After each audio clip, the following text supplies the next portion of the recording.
Greetings my friends, 'tis I, your host, the Mighty Blue Magus, and as a retro gamer I often come across games that are in extremely poor condition. So what I'm going to do is I'm going to teach you how to properly clean and mend your video games, especially if they're from an older era. So let's begin.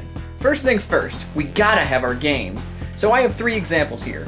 An NES game with a small crack in the case, as well as a Sega Genesis and a Super Nintendo game covered in stickers. I'm not going to cover everything for these games in one video since I'm pretty certain a lot of people who found this video here are just wanting to know how to clean their games, so I'll take care of the crack and stickers another day in another video. But as you can see, this copy of Boogerman does not really want to play my Model 2 Sega Genesis.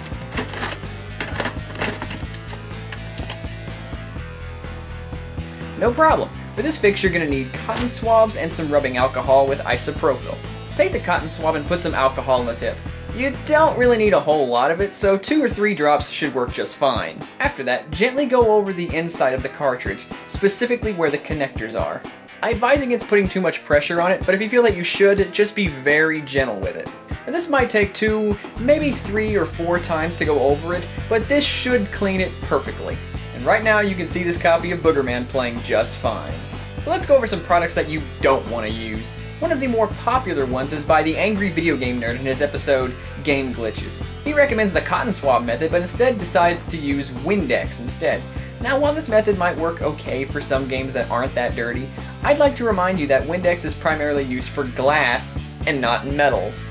Plus, it has blue dye in it, and that can leave a very small layer on your gold connectors, which could, in theory, cause some problems with the console reading it. This is just me here, but the average cost of Windex is also a bit higher than the bottle of alcohol with isopropyl in it. Take my advice, stick with the alcohol. It does the job way better, and it's cheaper too. Next up, Brasso.